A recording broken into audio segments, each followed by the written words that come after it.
শিয়ারা মুসলমান কিনা। শিয়াদের মধ্যে অনেক দল এবং মত আছে, যেমন যারা সুন্নি মুসলমান তাদের মধ্যে অনেক দল এবং মত আছে, ঠিক শিয়াদের মধ্যেও আছে। তো শিয়াদের মধ্যে যারা আকীদার দিক থেকে আমাদের বেশি নিকটবর্তী বা আহলে সুন্নাত ওয়াল জামাতে, তাদেরকে বলা হয় যাইদি শিয়া, যারা বেশিরভাগ ইয়েমেনে বসবাস করে। তো তাদেরকে সরাসরি কাফের বলার সুযোগ নাই। সরাসরি কাফের বলার মানদণ্ডটা কি?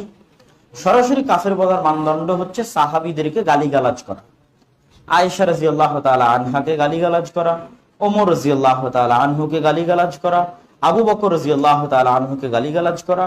সাহাবীদেরকে, উম্মাহাতুল মুমিনিনদেরকে গালিগালাজ করলে সে অবশ্যই কাফের।